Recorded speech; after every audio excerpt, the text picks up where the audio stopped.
All right. Welcome in, everybody, to a very special Off the Wall live stream. We're less than 2 months away from the IFL season kicking off. And who better to have on the live stream with us than two folks from the IFL leadership team? You know him from the CBS Sports and the 2025 IFL National Championship, and we'll be hearing a lot more from him in 2026. It's Mr. Brent Stover, the Director of Broadcasting. Brent, how we doing? Trey, I'm great, man. I catch your show every week. It's a pleasure to be back on. This is my second time, so we must have done something right. I appreciate you. Yeah, I was thinking about that. I'm like, he might be the first two-timer, so hang the plaque. Hang the plaque back there. Yeah, I appreciate it, man. I need a little something in my background. You know, I'm in New York City, so things are a little tight and small, so my kitchen has to double as my background. We'll make it work. And also on camera today, we've got the president of the IFL Business Division, Mr. Jared Widman. Jared, I'm sure you have been busy. How are things in your world? Busy. I appreciate you having me on, Trey. We've got to spend some time together. I guess this officially makes me a friend of the program now. Officially now it's no longer stolen valor. It's true. Yeah. Well, I appreciate you having me on. We got a lot of fun stuff, some big surprises, a lot of stuff to share with you today. Yeah, absolutely. Well, it's been a long off season of lots of work being put in behind the scenes, and we'll start to see some announcements rolling out, including a little bit later on this stream. But Brent, from your end, how excited are you to be able to get going doing some play-by-play for a full season of IFL football this year? I'm thrilled. I have been a fan of indoor football since I was a kid, since I can remember. And I follow not just your podcast, but your Instagram page as well. And I love that you bring back the nostalgia of the old videos, the old games and highlight reels and, the open of different telecasts. So, I mean, late 80s until now, I've been a fan of the indoor game. And I've had an opportunity to call indoor football off and on really for the last decade. And it culminated with that championship game on CBS Sports Network last August. And Jared and I had talked before in previous years about, hey, let's work together somehow, some way. Let's find a way to come together around indoor football. And it worked out perfectly. We had a great telecast. I got to meet everybody in August. And then he and I sat down and came up with some ideas. And here we are 2 months from the start of the 2026 season with awesome television partners and the nuts and bolts of a tremendous broadcast and a tremendous league coming together, really stepping forward for the first time into a real national spotlight. And to have the opportunity to be a small part of that is really, really cool. This is a huge year for my career, and I really mean that. Yeah, it's super exciting. It's not just a big year for your career, but this could be one of the biggest years for the IFL in quite some time with some of the exposure that you talked about. Jared, speak on some of that exposure from your end and what's been like building that out. Building it out is an understatement. You take a league that it's been in business going 18 years now, but we've done one national television game a year. Transforming that to 119 nationally streamed and televised games overnight it's a huge undertaking. Brent and I have done, I think the last count was about 84, 85 interviews with broadcasters. We're sending a broadcast crew to every game, flying people all over the country. Wow. We've brought in people from CBS, ESPN, Fox, the NFL Network. We've built a team here which is unrivaled. We're very, very excited about it. National partners like FanDuel Sports Network, Yahoo Sports Network have been wonderful. They have so many exciting things that they're tying it in with other parts of their network, their live talk shows, their podcasts. They're sending talent to our games. We couldn't be more happy about it. Yeah, it's really awesome to some of the names that we'll see a little bit later on in this week. Very exciting names to see, and they're no stranger to the outdoor game or the indoor game either. But before we dive into some of those announcements, Jared, I wanted to pick your brain a little bit. There's been some chatter about the FanDuel Sports Network and some things that are going on, this, that, the other. Is there anything you can touch on to put some IFL fans' minds at ease? We talked to FanDuel today. We meet with them all the time. Let me make this emphatically clear so there's no misunderstanding. Our games are going to be on the FanDuel Sports Network. The FanDuel Sports Network is live, well, doing great, and expanding. If you follow their socials, their NBA and NHL ratings are off the charts right now. As with other media companies, this stuff plays out in the mainstream media a lot. You see it with Netflix and Warner Brothers. There are other people getting involved there, and the way people consume baseball in this country is changing a little bit. That will be part of the FanDuel Sports Network has 9 MLB teams. That may be shifting a little bit. Our games are set. We're ready to get rolling with FanDuel Sports Network. They've been wonderful partners. Brent, the commissioner, and myself were recently in New York. We toured their offices, had dinner with them. Couldn't be happier about the partnership, and they are incredibly excited about it. They've built some things for our league around their other properties.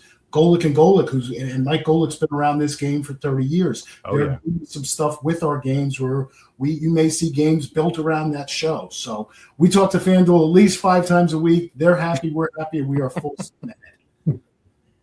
Yeah, it's really neat to hear the partnership from their end and how excited they are for it. Absolutely. But like I said, this is shaping up to be one of the biggest seasons in IFL history, and we've got some news to break, and we've got some special guests here. Jared, I'll pass it over to you for these big announcements. Well, when I got this job, the first guy I told the commissioner we had to bring in was Brent Stover. He is the voice of the league. He is out there. I think his last count, he's doing 28 national games for us this year. So Brent will be living at JFK Airport this summer, flying all over the country, and we're thrilled. With 119 games, that gives us 357 broadcast slots that need to be filled. As of today, we've brought in 38 new broadcasters, national talent from all over the country. However, to lead our main broadcast on Sunday night, 7:30, FanDuel Sports Network, I went to Brent and I said, who are the best 2 guys that we could bring in? And he gave me 2 names that I'm sure are going to be familiar with a lot of your listeners. Brent, I'll let you go ahead and break the news. Yeah, so my first call when Jared asked me, it was a no-brainer. Before he even finished the sentence, I said, got to bring in Ari Wolf. And I made the call to Ari. And then my second call, he's been doing the indoor game for about 30 years now. And my second call right after that was to the Hall of Famer, legendary quarterback for the Arizona Rattlers, Sid Bonner. So those were the 2 guys we had to have. This is like in the Beatles back together here. This is the indoor dream team. I'm going to step back. You guys roll with it. Thank you, Jared. Yeah, that's an understatement. When I saw these names, when Jared shot me that message and was like, "Hey, this might be what we're doing," I'm like, "Oh man, let's go." Said Ari, how excited are you guys to be back in the 50-yard game for this upcoming season with the IFL? Said you want to start, Ari? I'll start. You go first. You're QB1. Listen, I couldn't have been more excited, right, to get the call and talk to Jared. We got a chance to meet each other last year, and Brent. I've known Brent for a lot of years, but to be able to get in the booth and talk about a game that I love, that's been so important in my life, that's given me so many things. It means a lot, especially with a league that is growing, that is vibrant, that is putting out the best marketable game that we can see right now. It's incredible for me. Well, it's sort of a dream come true to get the 3 Musketeers back together. I love these 2 guys. I've worked with them anywhere, any league, any sport. And, my relationship with Sid goes back before we were even friends. I mean, I got a firsthand look at watching him sling the ball in indoor football. And as far as I'm concerned, he's the greatest indoor football quarterback of all time. And before we met, I just watched him and I thought, wow, this guy's got this leadership skill. He's got that it factor. And I was working at NFL Network, and we had an opportunity to bring in somebody new to be a commentator on indoor football. And my first call was to Sid Bonner, and that sort of, still hadn't even met him yet. But I said, this is the guy. And so Sid and I have, called a lot of games together over the years. And then about a decade ago, Brent joined up with us, and we're just a 3-man band. I can't wait to do it. I haven't been around football my whole adult life. I don't want to age myself too much, but my first season was 1998. And just this opportunity with Jared has such a bullish enthusiasm for where the IFL is headed. It was easy to get excited about it, and I just can't wait for the games to get started. Yeah, I mean, Brent, tell me about those conversations. Like what you mentioned reaching out was like obviously no-brainer. This is who we want, but it didn't seem like it was a hard thing to pitch either. No, not at all, because I wanted guys that obviously know the game and are as good or better than any broadcasters I've ever worked with in any sport, on any network. But I also wanted guys that I love hanging out with, to be quite honest. and being on the road. We're going to be on the road a lot. And like I said, the three of us have been on the road together in the past and had so much fun on and off the air. I would just say this about Ari. He's reinvented how you do sideline. Obviously, he's done a million play-by-play in the booth. Yeah. But to have him as an asset on the sideline is a real coup for us because nobody does it better and nobody is as aggressive and gets the access that he's going to give us. It really is, we use the term sideline reporter, but really it's a third member of the team whose mic will always be open and will be constantly chiming in, even if it's not interviewing the player who just, scored the touchdown or the head coach, after a 3-and-out and what they need to change. But he's going to be down there getting plays as they go in as well from the coach. So he can talk a little bit more about that. But when I made that call, that was obvious. And then with said, obviously, his resume speaks for itself on the field. But I just have a ton of respect for who he is, not just as a player and broadcaster, but as a man. I get to know his wife. He's got 2 sons. He's got 1 son that's, I know, headed to Michigan. So it's cool to see he and his family grow up and to be able to, keep in touch with him all these years. And now to be back in the booth with him, with a guy that knows the game better than anybody else is really cool. Yeah, and that sideline piece that you mentioned, Ari, some of my favorite moments watching arena ball over the past 20, 30 years is getting the play call seconds before it happens. And that is just something that's so unique. You literally cannot see that anywhere else.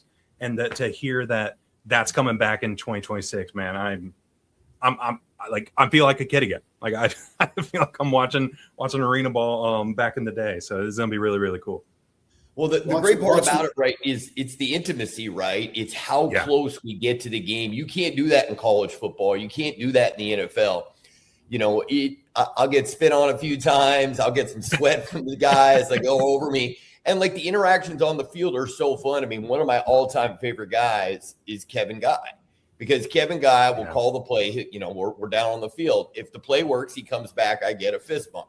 The play doesn't work. It's entirely my fault. So just the relationship with Kevin, and there are a bunch of coaches in the IFL that I have long-standing relationships. In fact, the first game I'm working on, we've got Kyle Moore Brown as the head coach in New Mexico, taking on Orlando with Rob Keefe as the head coach. I have deep histories. I was a part being the radio announcer for each guy's championship-winning team in indoor football. So it's really a relationship-driven sport, and it's the intimacy not only of the access, but the intimacy of the size of the roster. You can really get to know everybody. It's not a college football team with 80 guys, for a home game in uniform. You get to know everybody. There's an incredible bond, and I think that the fans will appreciate how much access we get and how good these guys will be on camera to help us sell the IFL. And I think, Ari, also to add on to that, when the guys understand that you're there for them and they trust you because of those relationships, their head coach knows you for 20 years and says, hey, talk to this dude, and you see him week after week, it just gets more intimate. The stories, the conversations get better during games. It's an incredible piece of the IFL that no one's going to have anywhere else.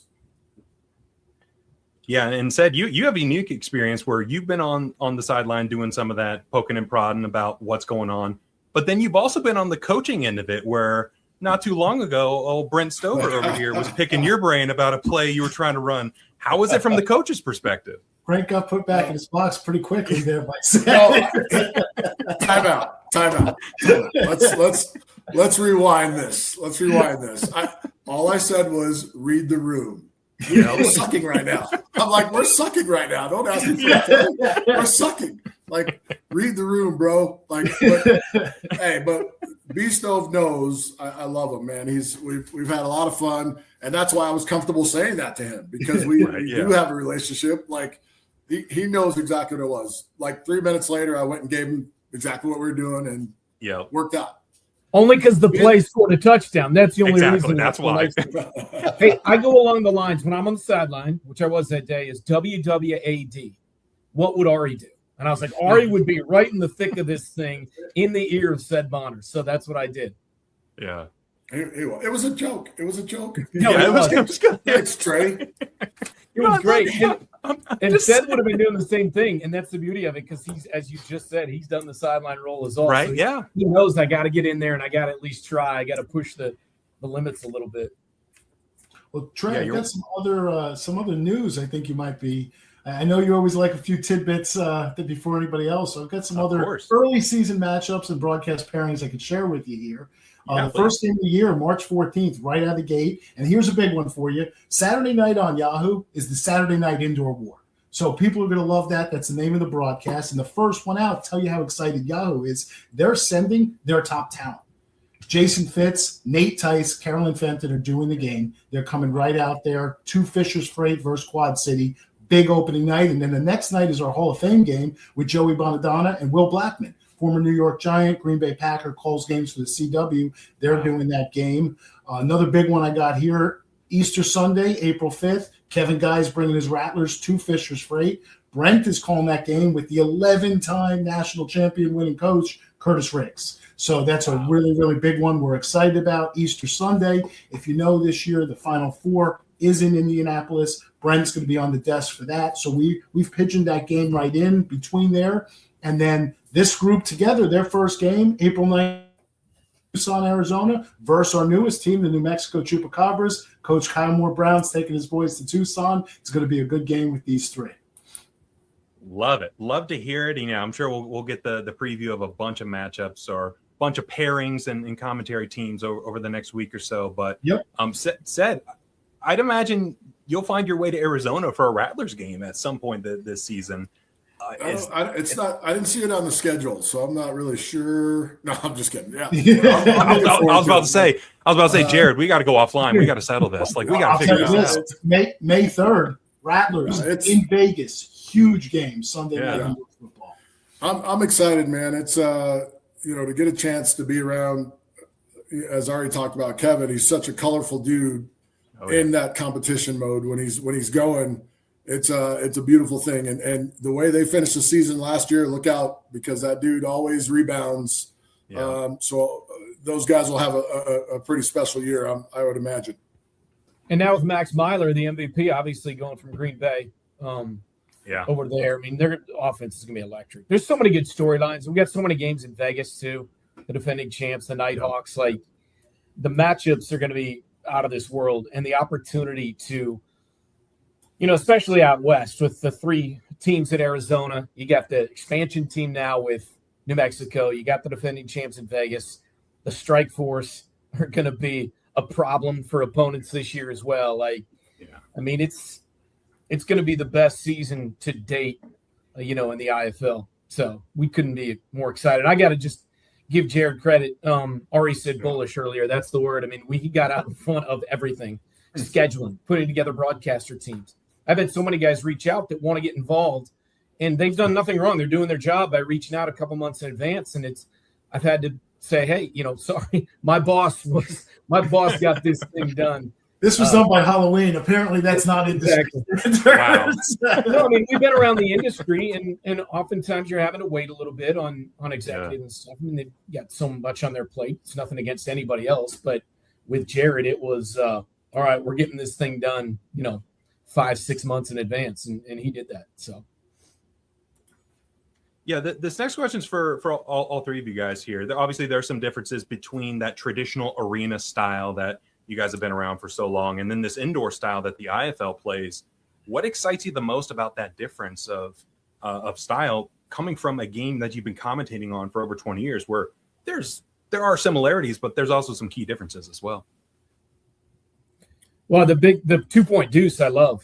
And the guy who is as good as anybody is the Green Bay kicker, Andrew Mevis.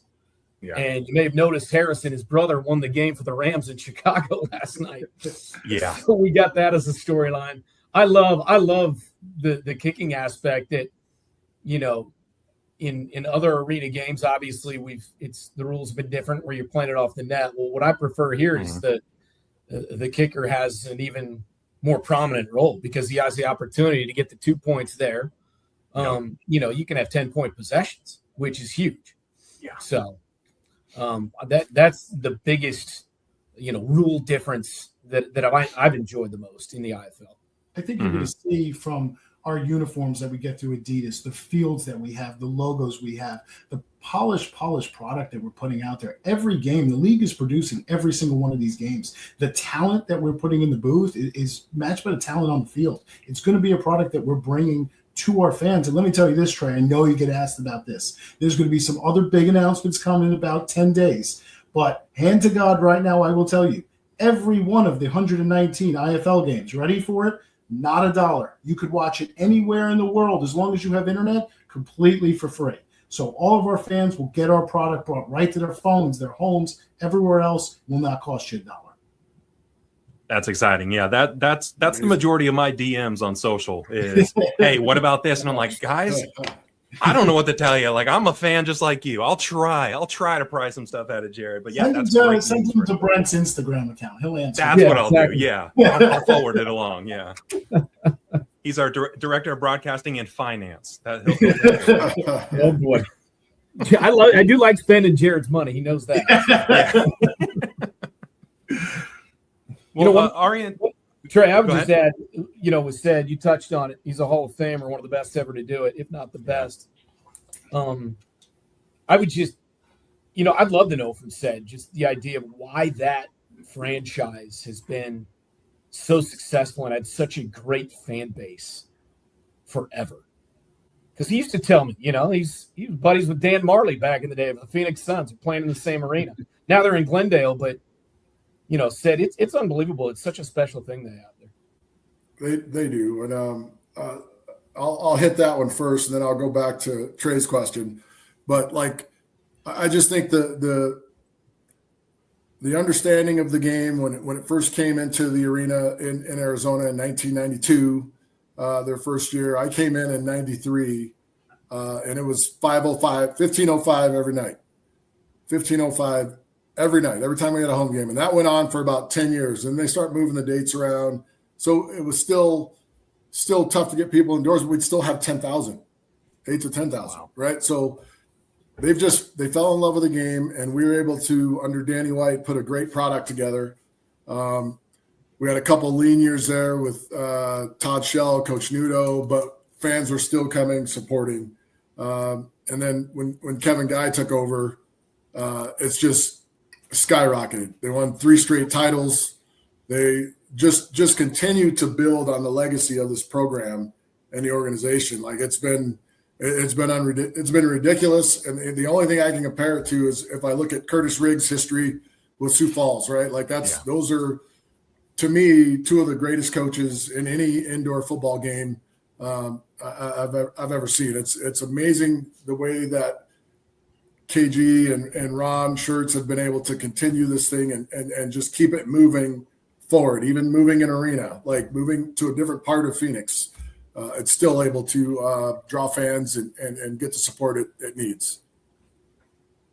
And as far as the game goes, for me, the big piece is seeing the athleticism of the guys at the QB spot. I'm a big guy that like to stand there and throw touchdown passes. I ran if I had to, and that means when I say have to, had to. You got these guys out here right now able to read and run the zone read option and still make great throws.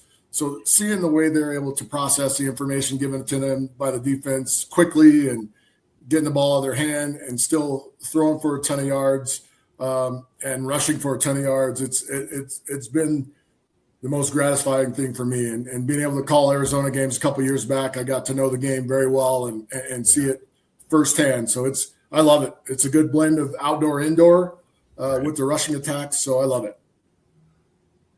I got a couple of things here. First of all, just know that if you're ever with Sid at a game at Arizona, you got to budget 45 extra minutes after the game in order to leave the arena. Because he's like the mayor down there, every single person. Sid, can I get a picture? Sid, can I get an autograph? I was starting to be like I love Sid too, but not this much.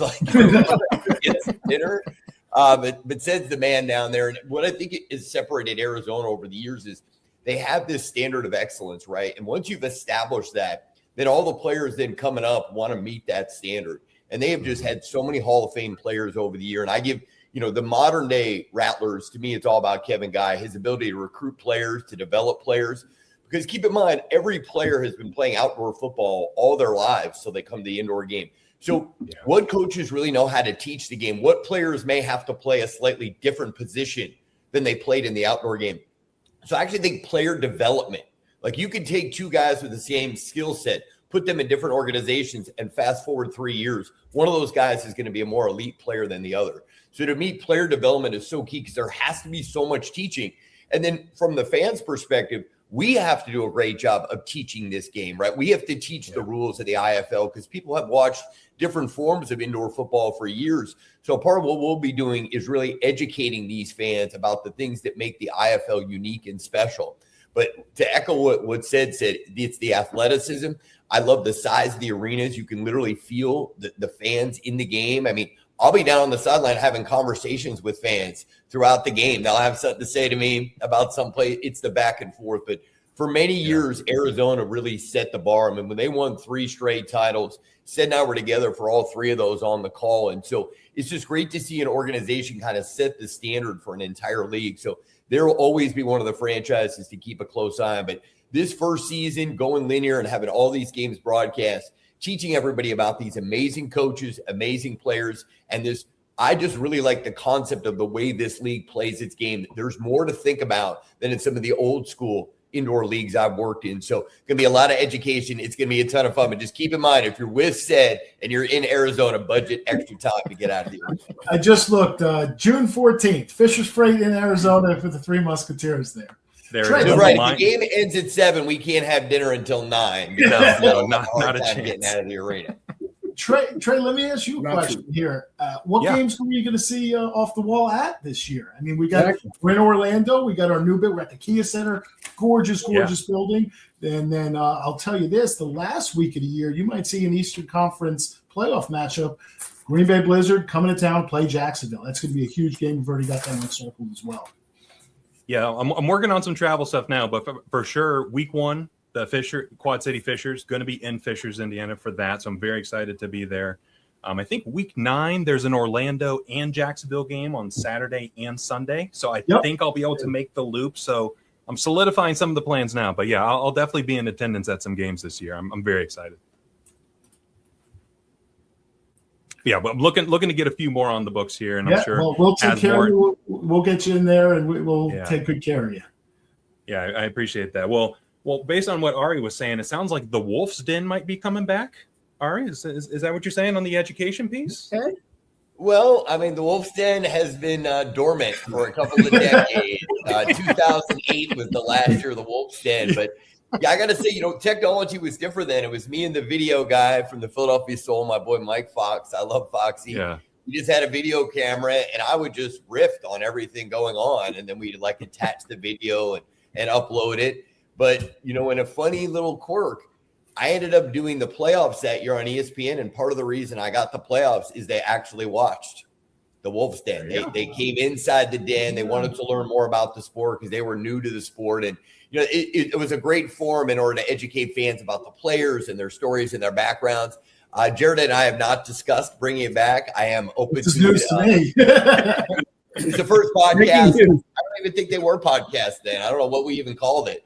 But the Wolf's Den was certainly a great way to sort of, have fans come together to appreciate indoor football. Yeah, I'm glad we got that on camera now. I'm looking forward to more episodes of the Wolf's Den. Yeah. Surprise, Jared. Let's sponsor it. You got to get it sponsored. I just want to know, Seb will appreciate this, that by halfway through that season, we actually got an official sponsor. We were sponsored by Miller Lite. So, there you go. I can be bought. Bring me beer or bring me money. I'm available for the Wolf's Den. Yeah. That's the one stone Jared left unturned right there. I'll get it turned over real quick. Don't you worry. Trey, one other thing I forgot to mention I want to bring up at halftime of these Sunday night games, which is really exciting. Mike Babchek from SiriusXM Mad Dog Radio, he's going to be on site as well. He's going to be doing some of his crazy antics, some of his stuff, giving some content every night at halftime. So we're really excited. SiriusXM's been great. Brent and I actually broke the FanDuel News live on SiriusXM in the city. So having them involved between Sirius, Yahoo, FanDuel, having these partners here, it's stuff we're really excited about. Yeah, it's going to be really cool. I'm excited to see everything on the table as we approach the kickoff, which is now less than 2 months away, which it felt so far away for so long, and then suddenly it's coming up on us. But yeah, as we wrap this up, guys, this has been a ton of fun. I'm looking forward to talking with you guys down the line. For the group here, what about the 50-yard game keeps you coming back for more? Because there are opportunities elsewhere you could take, but it seems like there's a magnet pulling you back to the game. What is it about this sport? It's the high-octane, electrifying offenses up and down the field. I'll never forget walking into an arena for the first time and seeing the field on a hockey rink and thinking, this is unbelievable. And it gets so loud and crazy. It's just the up and down the field, the nature of having a sport that we all love and we've watched it outdoor forever, and all of a sudden it's condensed and it's half the size, and the hitting and guys flipping over the wall to make a catch. Yeah, it's unlike anything I've ever been a part of, Ari.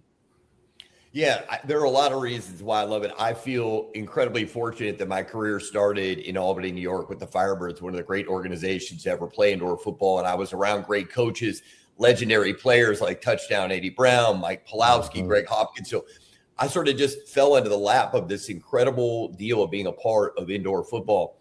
And I think that I love quarterback play as much as anybody. And we all, I think, agree that football is the greatest sport in the world. Well, the most important position in football is the quarterback position. And so if you love quarterback play, indoor football puts in even more in bright highlight how significant the quarterback's contribution is to the game. So, talking quarterback play with Sid, the intimacy of the game, the intimacy of the fans.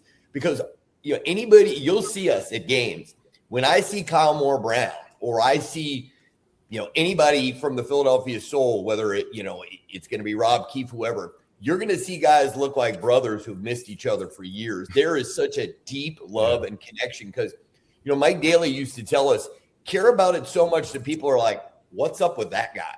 And so I just think early on, I was taught to wear it proudly that you're a part of indoor football, just be a champion for the cause of indoor football. So I fell in love with the game. But the thing that keeps me coming back is the people. These two guys right here, Brent and Sid, are a big reason why I wanted to come back. It's a big reason why, instead of doing a lot of play-by-play on one of the other networks, I said, I'd rather be with them and keep doing the sideline gig that I feel I kind of had a role in creating that had never been done that way before. So there's just a level of access to the people and the relationships and the bond. I could go on and on, but just know there's so much to be excited about for this upcoming IFL season. I think we're going to see the best version yet of the sport, and we're going to do our very best to cover it and give it the credit that it richly deserves. Without question, Ari. For me, I just, I fell in love with it because it gave me an opportunity, it gave me a place to showcase my skill set. When I was told elsewhere that I wouldn't be able to do certain things, wouldn't be able to play quarterback, wouldn't be able to do this, it embraced me, allowed me to be who I was, and it helped me grow. So my core relationships in my life, the best relationships in my life have been from this game. So my wife, I wouldn't have met my wife. So many positive things happened in my world because of indoor football. It's second to none. So that's, for me, that's why I always come back. And then I just love the game. I love to see guys compete. I love the tight spaces. I love them love watching them figure it out, make adjustments, and the great coaches that make a huge difference. It means so much to me. It's given me a ton of great things in my life, including those two guys, Ari and Stovetop. It's been everything for me. I love it. So I always wanted to be a football player. And our commissioner, who's the best in the business, look what he's built here over the last decade. But it turns out I'm short, I'm fat, and I can't run real fast. So running wasn't a real option for me. So being involved with the indoor war like this, bringing it to the world here, bringing it to national TV 119 times, it's been a dream come true. Yeah, I think the sport of indoor football, the way I sum it up to people, it's something that people didn't know they needed but can't imagine living without after they see it. And we just need the eyeballs on it for this sport to continue to grow. And this 2026 season is going to be something that's unbelievable. And the fact that this group is involved with it has me even more excited. Jared, Brent, do you have any parting words for IFL fans before we get you guys out of here? I think you're going to be overloaded with the IFL. It's going to be everywhere you can look on all your devices. We have a lot of big announcements coming. There's a really big one coming on Thursday. We'll give Trey a little sneak peek, but Thursday, stay tuned. And we're excited to see everybody at the games this year. And my parting thing would be, I'd be remiss if I didn't mention the commissioner, Todd Tryon. He's instrumental in making all of this happen and bringing me in and just being with him and his family, not just the IFL family, but his immediate family. And you were out there for championship weekend in August, being around him, being around the everybody. It's a pretty tight knit in terms of the IFL office. And I just got to give a lot of credit to he and his group, his team that have been with him for a long time, in making it such a tremendous atmosphere and such an attractive league to be part of, whether you're a coach, a player, a broadcaster, or somewhere in the front office. So I got to just mention how instrumental he's been in making all this happen. Yeah, that growth with Tryon at the helm has been awesome to see. And like I said, 2026 is going to be a very awesome year for the IFL, and excited to see it all happen. Everyone who's watching, thank you so much for checking this out. This was incredible, very, very fun. So let us know in the comments, like, subscribe, all that stuff. But guys, thank you so much for taking the time to hop on here. Very exciting stuff ahead, and we'll talk soon, okay?